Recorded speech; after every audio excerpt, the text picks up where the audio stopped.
Olá, tchutchucos! Olá, tchutchucas! Tudo bom com vocês? Aqui quem fala é o professor Augusto. Eu estou trazendo para vocês aqui a continuidade dos nossos estudos sobre o Brasil Colônia.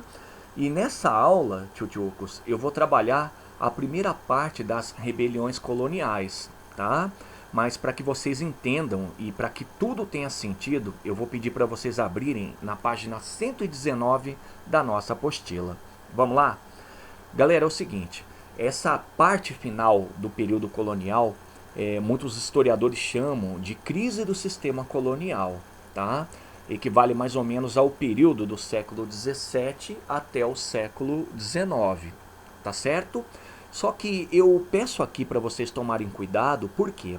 Porque no começo do que muitos falam que foi a crise do sistema colonial, a gente não tem claramente essa crise.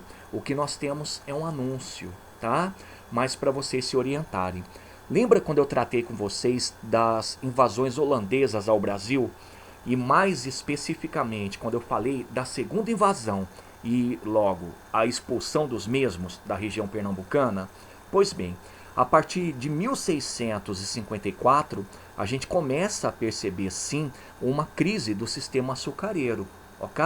Só que não necessariamente nesse momento você tem a crise do sistema colonial. A crise de fato ela só vai começar a se manifestar na virada do século 17 para o século 18, ok? Então fica aí até uma recomendação para vocês. Outra coisa importante, quando eu falo das rebeliões coloniais, eu não posso generalizá-las, tudo bem? Eu tenho que sempre caracterizá-las de acordo com os seus intuitos. Então, por exemplo, existiam rebeliões nesse momento que eram rebeliões mais locais. O que elas pretendiam de fato era resolver problemas daquela localidade. Já outras rebeliões, elas tiveram um âmbito um pouco mais pretensioso. Queriam resolver o problema local, mas abranger outras regiões daqui do Brasil colônia, e por isso eles até procuraram defender a independência, tá certo? Então nós temos duas categorias de rebeliões coloniais. A primeira categoria, aquelas que são locais, são chamadas nativistas, que é o que eu vou trabalhar com vocês na aula de hoje. E a segunda categoria, pessoal, são as chamadas rebeliões emancipacionistas, tá? Aquelas que procuraram defender a independência. Tudo bem? Então olha só que legal. O que eu vou tratar com vocês é esse princípio. É exatamente esse conjunto de rebeliões que são chamadas nativistas que aconteceram entre os séculos 17 e 18. E aproveitando que eu já comentei nessa abertura, é o momento em que nós temos o anúncio da crise colonial. Tá certo? Então venha comigo.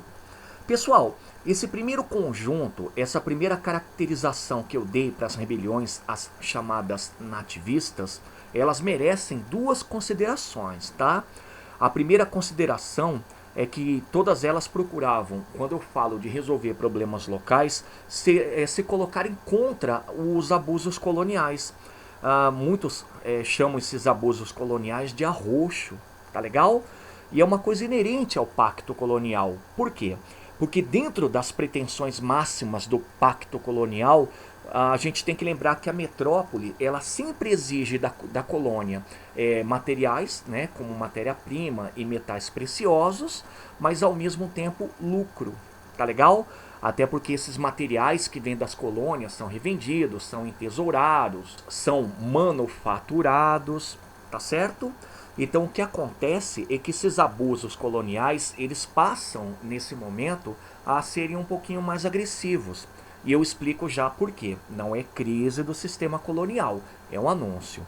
Meninos, é o seguinte, depois da famosa União Ibérica, a coroa portuguesa passou por uma série de dificuldades econômicas até se adequar a essa nova realidade de independência, tá? Então, nesse momento, ela procurou praticar esse arroxo colonial. Ela passou a exigir mais das suas colônias, como por exemplo o Brasil, a princesinha dos olhos portugueses, para poder ressarcir essa certa dificuldade, tá? Então o que a gente percebe aqui é que quando se fala de abusos coloniais, fala-se de um arroxo, e esse arroxo está sintonizado com essa certa crise econômica que Portugal manifestou depois da União Ibérica. Tá certo? Agora, olha só a segunda consideração para essas rebeliões nativistas. Elas não pretendem independência. Tá legal? Eu vou até repetir. Elas não pretendem independência. Ora, senhores, se essas rebeliões elas são nativistas no sentido de localizadas, de tentar resolver problemas locais, elas não tinham essa pretensão independentista. E uma outra coisa interessante é o seguinte: quando você fala de nativista, nativista vem de nativismo, não é? E o nativismo é quando você valoriza a regionalidade, os costumes daquela localidade. Então, para eles, não havia o sentido de nação, não havia ainda a concepção de um Brasil que fosse maior, e sim aquela região. Tá legal? Então, foquem aí. Não pretendem independência. O que eles querem é resolver problema regional. Tá legal? Galera, rapidão, são 5 rebeliões nativistas das mais comuns. Quais são elas? A aclamação de Amador Bueno, que aconteceu em São Paulo. A revolta de Beckman, que aconteceu no Maranhão. A Guerra dos Emboabas, que aconteceu nas fronteiras do que hoje, ou limite do que hoje é o estado de São Paulo com Minas Gerais. A Guerra dos Mascates, que aconteceu em Pernambuco. E a última, uma das mais simbólicas, até porque até marca um pouco mais a agressividade das rebeliões nativistas, é a Revolta de Vila Rica, também chamada Insurreição de Filipe dos Santos. Tá legal? Então são 5 que a gente vai com toda certeza encontrar com mais facilidade em provas de vestibulares e Enem. Mas, porém, contudo, todavia e no entanto, a gente não pode restringi-las. Elas não foram as únicas, tá? Existiram várias outras e eu vou pedir para vocês colocarem 3 bônus. Vamos a isso? A primeira das bônus, pessoal, é a chamada Revolta da Cachaça. Ela aconteceu no Rio de Janeiro em 1660. Por quê? Porque o governo português sobretaxou a cachaça, que era o subproduto da cana, que era largamente utilizado não só para venda, mas também para trocas comerciais. Tá legal? Então ela foi uma revolta que envolveu, de certa maneira, até uma grande parte da população comerciante do Rio de Janeiro contra esse aumento. Boa, boa? Outra, bônus, a segunda, é chamada Revolta do Sal. Ela aconteceu em Minas Gerais, pessoal, em 1710. Atenção, quando vocês olham para essa data, 1710, vocês podem colocar no contexto. O contexto, tchutchucos, é o ciclo minerador. E olha só que coisa interessantíssima. Na minha aula sobre o ciclo minerador, eu falei para vocês que era muito comum o desabastecimento na região mineradora, de Minas Gerais sobretudo, né? Então muitos produtos vinham de fora. E esses produtos que vinham de fora geralmente eram sobretaxados. Só que o produto que foi escolhido nessa data para receber um imposto maior foi o sal. Até porque era um produto largamente utilizado pela população. Então todo mundo comprava. A coroa portuguesa percebeu que seria uma ótima jogada cobrar o imposto em cima de um produto super popular. Então a revolta do sal, ela foi uma revolta da população mineira, inclusive envolvendo, lógico, alguns comerciantes, contra esse aumento dos impostos em cima do sal. Tá legal? Aí vai uma nota de rodapé. Não só o sal, tá? O sal foi o produto que mais impactou na economia da população mineira e por isso a revolução ou a revolta veio por isso. Mas outros produtos também eram sobretaxados e a população também se rebelava contra o aumento desses outros produtos. Legal? E o último bônus para vocês, pessoal, é chamada Revolta do Maneta. Legal o nome, né? Maneta. Maneta é o nome de um dos líderes, talvez o principal. Em resumo, pessoal, essa revolta aconteceu na Bahia no ano de 1711 e basicamente se trata também de uma revolta da população contra o aumento de impostos da região baiana. E que coisa interessante, sabe por quê? Porque 1711, pessoal, já é o momento em que a crise açucareira se manifestava de uma maneira um pouco mais clara, mais latente. Então a coroa portuguesa, ela optou por sobretaxar vários produtos da região e com isso aumentar a margem de lucro nessa arrecadação. Então a população se rebelou e essa foi a revolta do Maneta. Tá legal? O que essas revoltas têm de tão singular, pessoal, e tão próximas para a gente definir de novo o que é uma rebelião nativista? Elas eram locais, elas não queriam a independência. Tá certo? Então, 3 bônus. Agora vamos àquilo que é o mais importante, o feijão com arroz. Então vamos tratar das 5 que eu comentei que são cobradas. A primeira delas, pessoal, é a famosa aclamação de Amador Bueno. Galera, essa aclamação de Amador Bueno aconteceu em São Paulo, olhem só para a data, um ano depois do fim da União Ibérica. E qual que era o contexto? O contexto, pessoal, era a restauração portuguesa, ou seja, a autonomia, a independência portuguesa frente à Espanha. Só que o detalhe é aquilo que eu comentei. A coroa portuguesa, ela estava meio que lesada economicamente e percebeu que ela tinha que praticar o arroxo em cima das suas colônias. Lembrando que a colônia brasileira era a mais sobretaxada, a mais arroxeada. Então, em se tratando de São Paulo, o que aconteceu? A coroa portuguesa começou a acabar com a autonomia dessa região. E aí vai para aquilo que vocês já sabem. Região essa que ainda era muito empobrecida, região essa que vivia praticamente do bandeirantismo. E uma coisa muito importante para vocês guardarem, pessoal, é que de todos os produtos que os bandeirantes iam buscar no interior, aquele que nesse momento fazia uma diferença para a economia paulista ou vicentina era o índio, que era transformado em escravo, era revendido. Então reparem, quando acaba essa autonomia de São Paulo, o que acaba também é essa facilidade, essa liberdade que o paulista ou bandeirante tinha de negociar indígenas como escravos. Tá certo? Então o que aconteceu? Aconteceu uma revolta. Essa revolta tinha o objetivo de trazer de novo essa autonomia econômica para a região. E o detalhe, pessoal, é que com tudo isso, pode completar, eles estavam também dispostos a expulsar os jesuítas de lá. Sabe por quê? Porque os jesuítas eram contrários à escravização dos indígenas. Tá legal? Então como é que foi?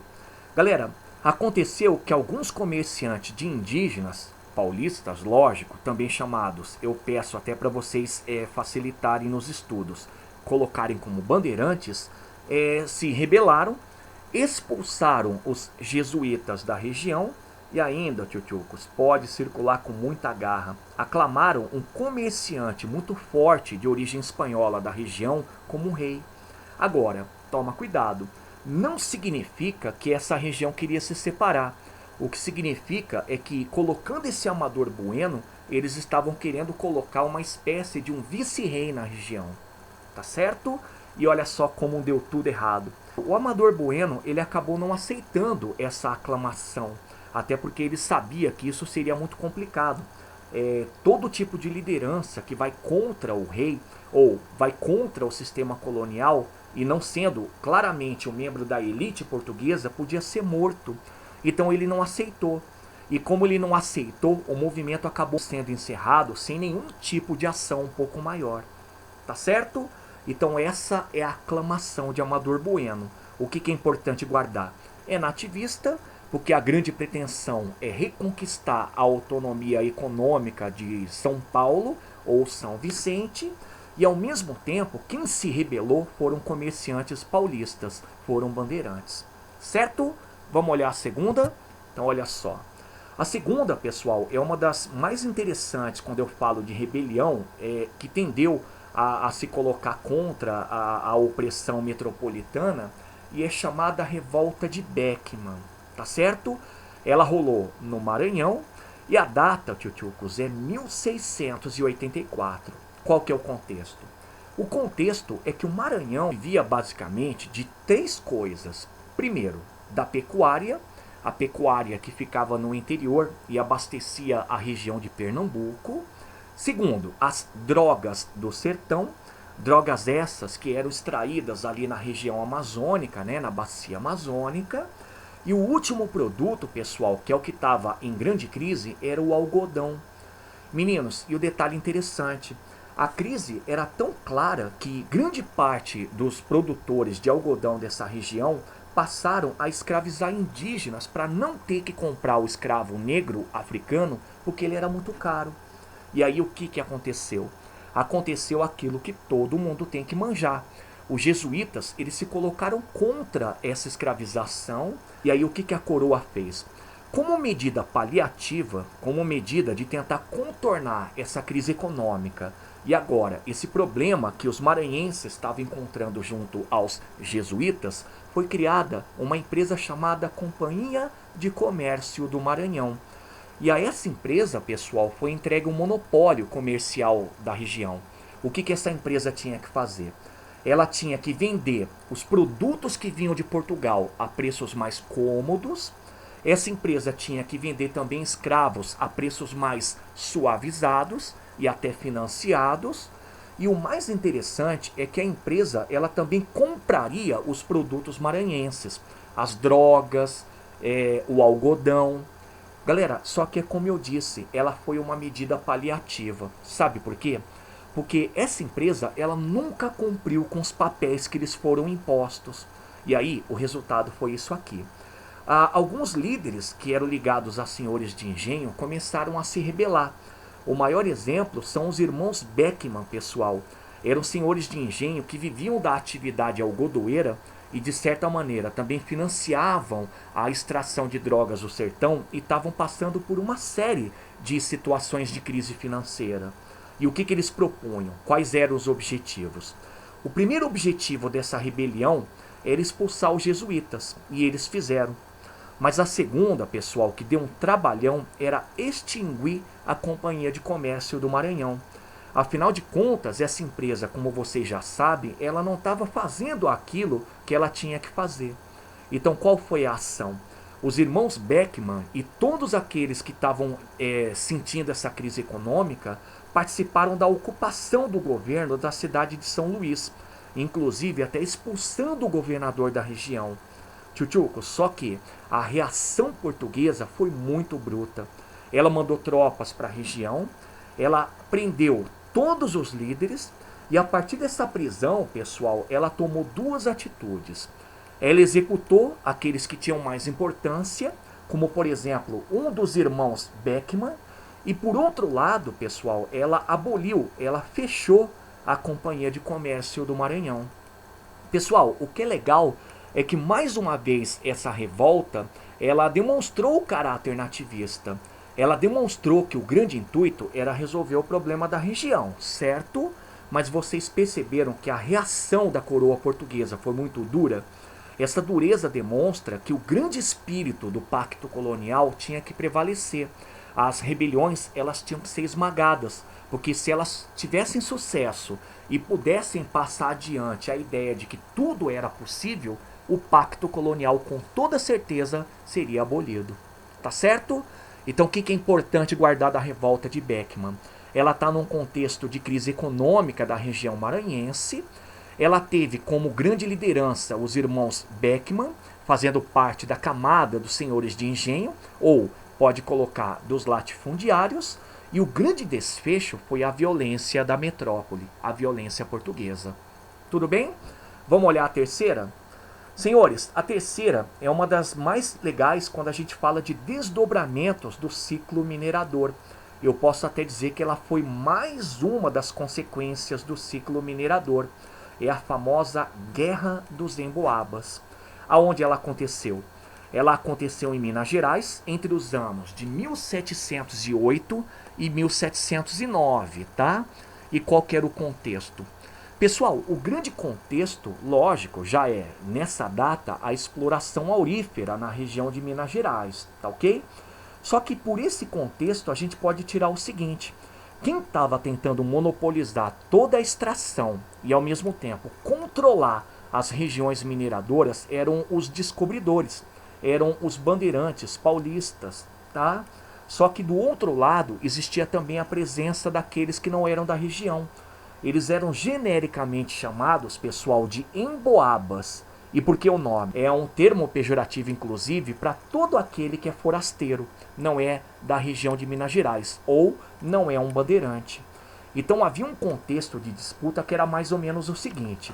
De um lado, os bandeirantes, que se achavam donos da região, que queriam controlar a exploração e a região, e do outro lado, forasteiros, pessoal, que eram praticamente o que a gente pode resumir como emboabas.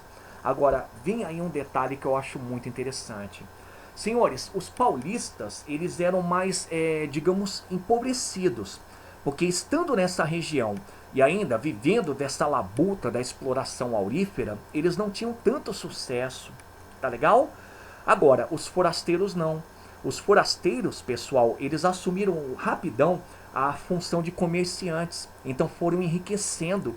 E para piorar, grande parte desses forasteiros eram portugueses. Então eles meio que representavam não só a soberba, porque foram enriquecendo, levando produtos para aquela região, mas ao mesmo tempo um pouco da presença portuguesa. Então qual foi a jogada? A jogada, pessoal, é que os paulistas se rebelaram, os paulistas começaram a partir para o confronto armado, e o que eles queriam basicamente era controlar Minas Gerais a partir da expulsão de todos aqueles que eram forasteiros. Só que o detalhe é que o conflito armado, pessoal, ele também foi assumido pelos forasteiros. Por isso a gente fala que tivemos duas lideranças, ok? Pelo lado paulista, o Amador da Veiga, basicamente um minerador, e pelo lado forasteiro, pelo lado emboaba, pessoal, um português, um comerciante português muito rico, chamado Manuel Nunes. Então o que cada qual fez? Cada qual montou um exército, tá legal? O que aconteceu? Galera, de todos os conflitos armados, o mais icônico é justamente a derrota paulista. Foi num conflito chamado Capão da Traição. O que foi o Capão da Traição? O nome é até sugestivo. O Capão da Traição, pessoal, foi uma espécie de uma traição feita pelos emboabas em cima dos paulistas que haviam aceitado uma certa trégua. E olha que loucura, é nesse Capão da Traição que morreram 300 paulistas. Tchutchucos, e o resultado, como é que vai ficar? O resultado, como vocês já sabem, é a derrota paulista, mas nem por isso o fim dessas hostilidades entre paulistas e forasteiros na região.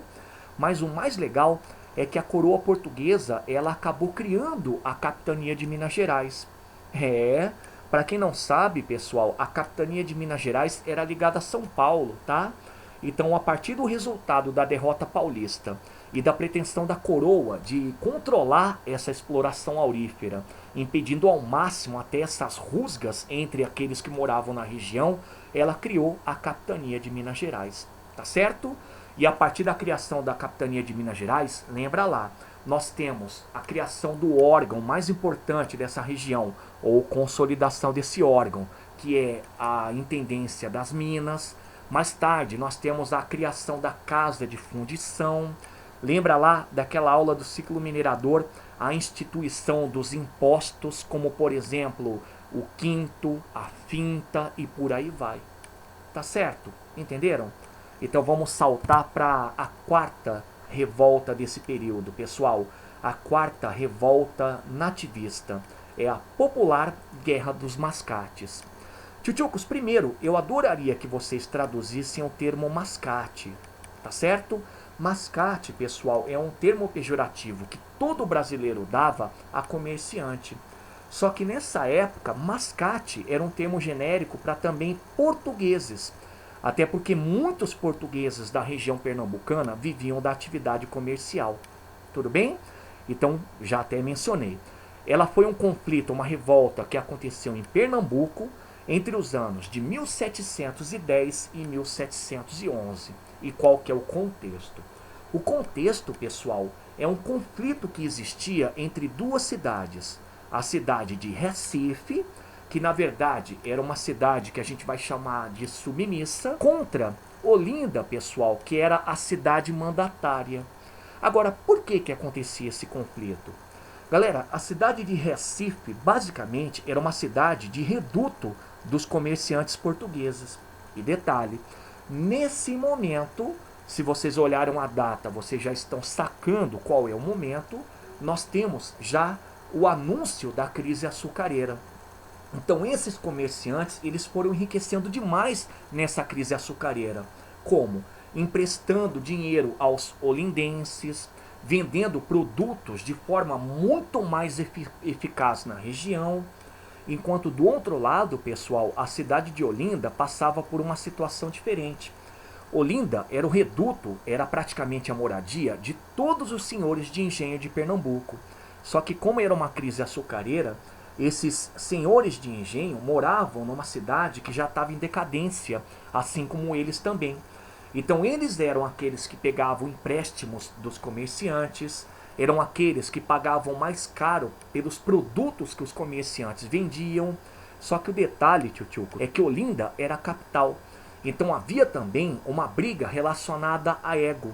Ou seja, a capital Olinda não aceitava a decadência e muito menos o florescimento da cidade rival, a cidade de Recife.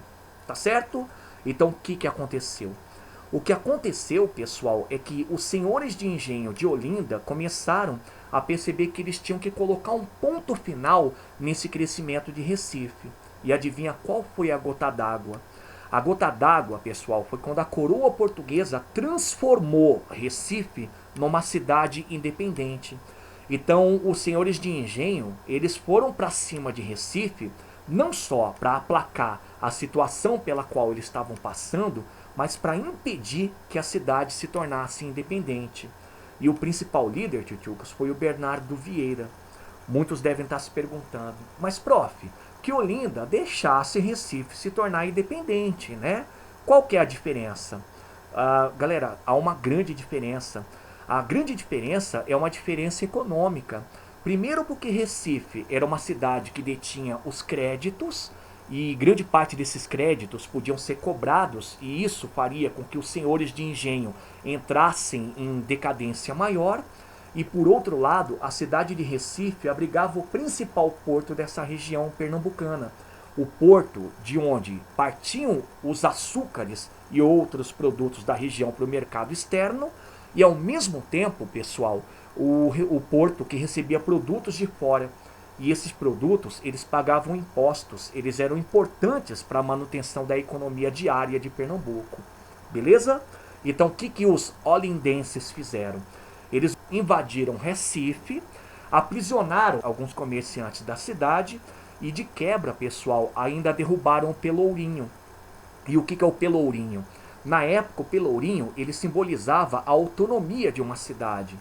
Tchutchucos, o que a coroa portuguesa fez? A coroa portuguesa ela percebeu que ela tinha que remediar. Ela não podia permitir que esse conflito se tornasse um conflito generalizado. E ao mesmo tempo ela tinha que proteger os seus pares, os comerciantes portugueses. Então o que ela fez? Como desfecho, ela foi para a região, ela separou Recife de Olinda, concretizando aquela separação que já havia sido mencionada, e aprisionou todos os líderes olindenses. Só que anotem, pessoal, que esses líderes logo foram anistiados. E aqui vem uma coisa muito interessante.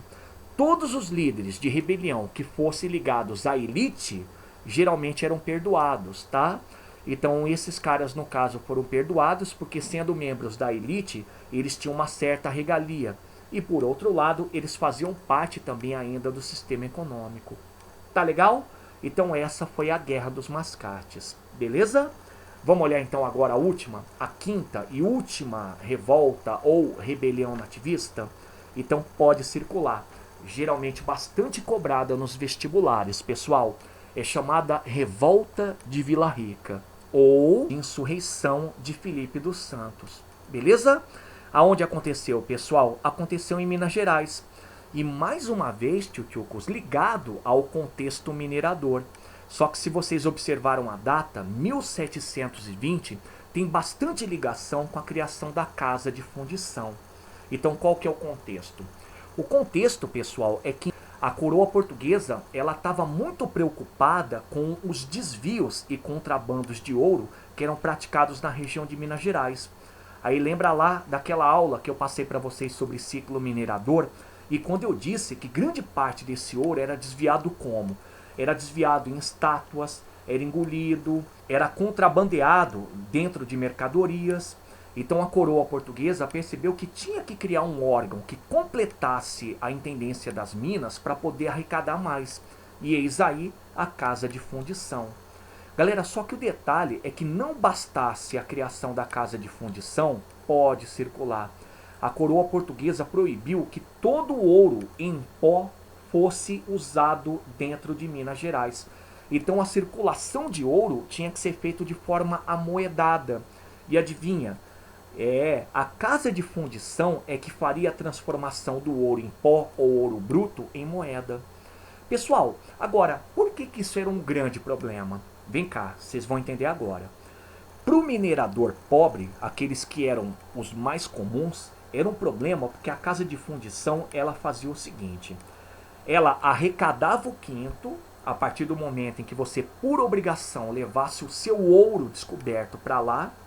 Segundo, a pessoa tinha que pagar para que o ouro fosse amoedado, e era uma obrigação. E para finalizar, pessoal, a burocracia era muito grande. Então, os pequenos mineradores, os mineradores mais pobres, sentiam isso. Eles acabavam tendo que pagar mais do que arrecadavam. Então, o que aconteceu?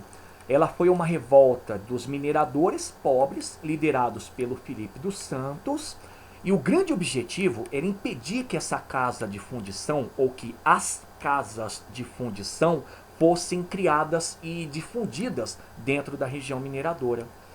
Galera, o que eles fizeram foi muito interessante.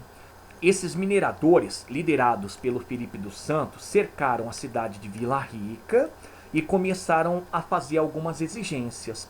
Exigência 1, como vocês já sabem, que fosse anulada a casa de fundição ou as casas de fundição. Exigência 2, que os impostos fossem reduzidos. Até porque todo mundo sabe que muitos impostos eram cobrados não só em cima do ouro, mas em cima dos produtos também que chegavam na região. E exigência 3, pessoal, que a região tivesse uma certa liberdade. Mas a liberdade, quando eu digo, é uma liberdade econômica, tá? Então o que rolou? O governador, pressionado, ele acabou fingindo aceitar a essas exigências e em seguida, pessoal, com tropas, ele foi para cima daqueles que se rebelaram. Então qual foi o desfecho?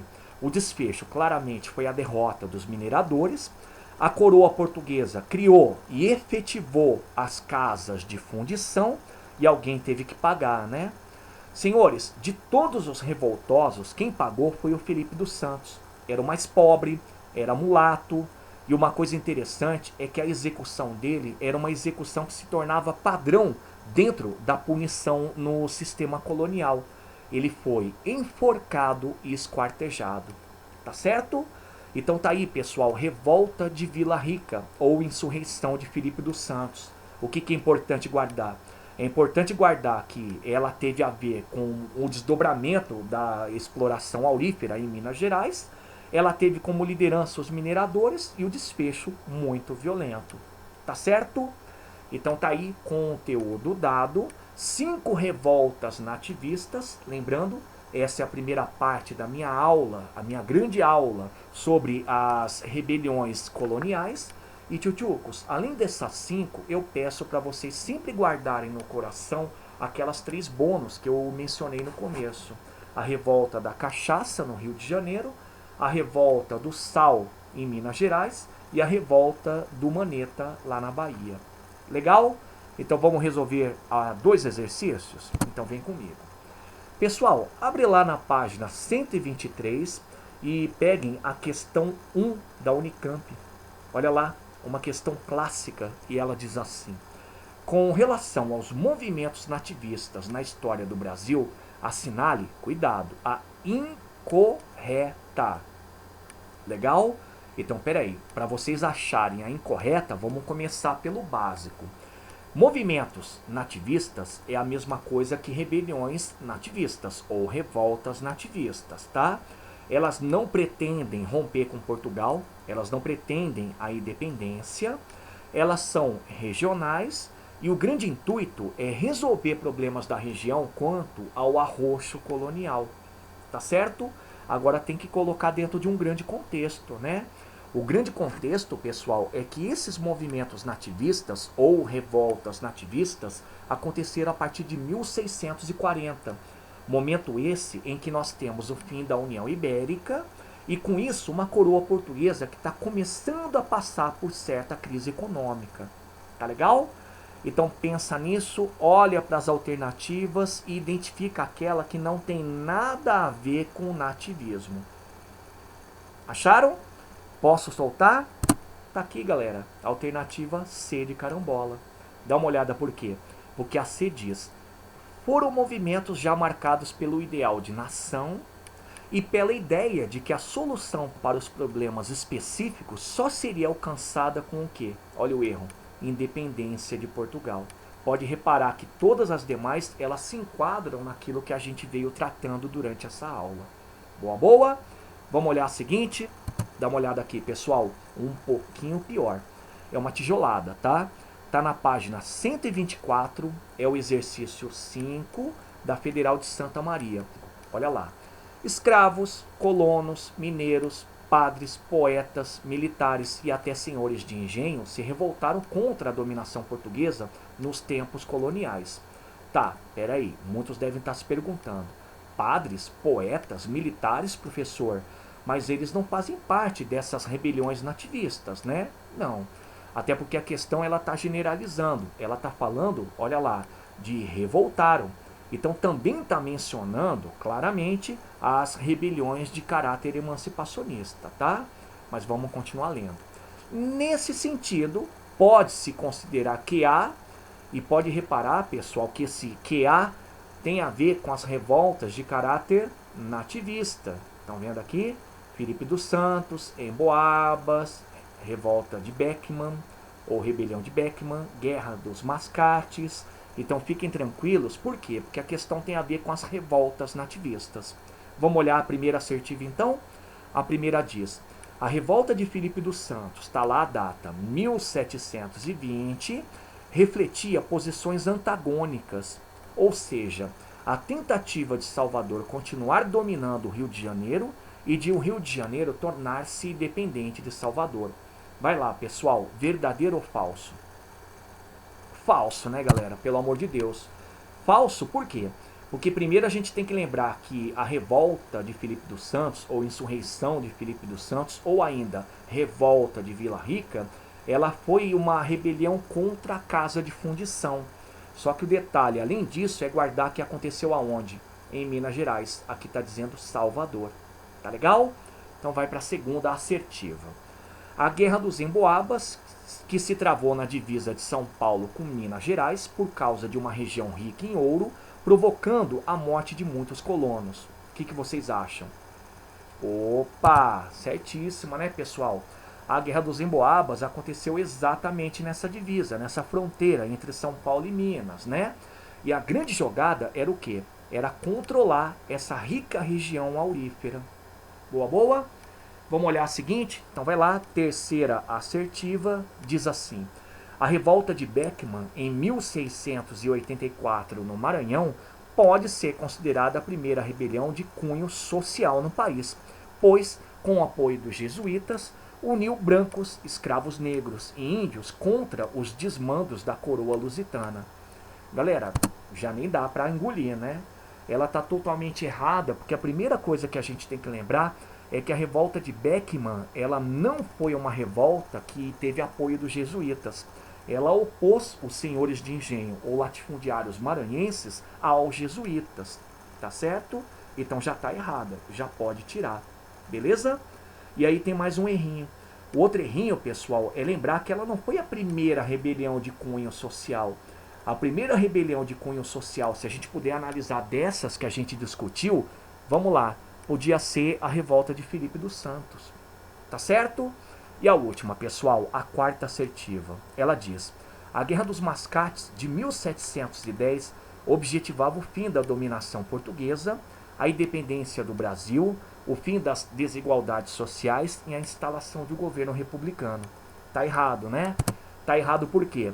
Porque a Guerra dos Mascates não quer o fim da dominação portuguesa, ela é nativista, ela quer resolver problema local, portanto, não tem a ver com a independência. E o mais interessante, pessoal, a Guerra dos Mascates, ela não queria nenhum tipo de coisa relacionada a fim das desigualdades sociais. E república, pior ainda.